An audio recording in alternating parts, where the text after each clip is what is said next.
Bienvenue au Starter du jour pour bien démarrer sa journée. Aujourd'hui, ce jour où tout peut changer.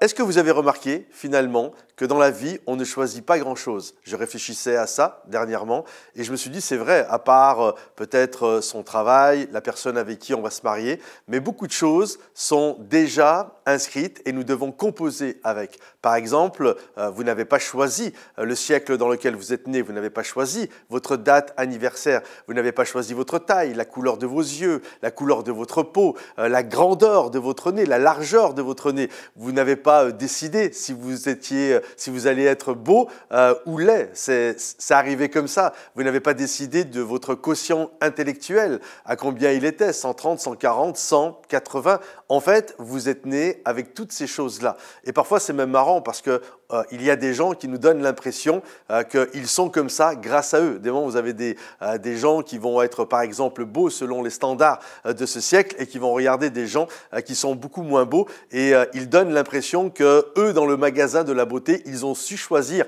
et finalement pas les autres. Et en fait, non, on est comme on est et c'est une réalité. On n'a même pas choisi d'ailleurs nos parents. On n'a pas choisi notre maman, notre papa. On n'a jamais vu dans une maternité des bébés se réunir et faire une réunion en disant « Toi, qu'est-ce que tu veux comme maman ?»« Ah, moi, j'aimerais une maman sénatrice. Ah, ben moi, je prendrais une maman alcoolique. Ah, ok. Et toi, ton papa, tu le veux comment ? Moi, j'aimerais un papa protecteur. Et toi, ton papa, comment tu le voudrais ? Un papa violent, alcoolique, etc. » Comprenez-vous, en fait, on ne choisit pas grand-chose et puis un jour on arrive, on s'éveille à cette vie et en plus maintenant on doit composer avec des choses encore que nous n'avons pas choisies. Par exemple, moi je n'ai pas choisi que mes parents divorcent, qu'ils ne s'entendent pas.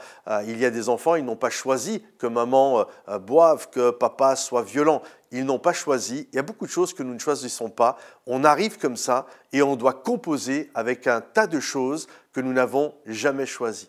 Maintenant, j'aimerais vous encourager en vous faisant comprendre ceci.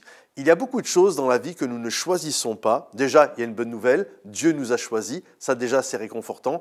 Mais en plus de ça, Dieu va il va permettre dans notre vie qu'il puisse y avoir des jours où littéralement les choses peuvent changer et évoluer. Par exemple, David, qui est né comme il est né, dans le siècle où il est né, avec les parents qu'il a eus, avec un frère qui le méprise, avec un papa qui ne fait pas attention à lui, beaucoup de choses finalement qu'il n'avait pas choisies. Mais un jour, il s'est retrouvé devant Goliath et ça a été un jour que lui a saisi, compris. Il a compris qu'en battant Goliath, la gloire de l'Éternel allait resplendir, mais il a su aussi, et il avait entendu parler de la prime, que celui qui allait battre Goliath, il allait pouvoir se marier avec la fille du roi, que la dette de la famille allait être ôtée, qu'il allait avoir de l'argent, etc.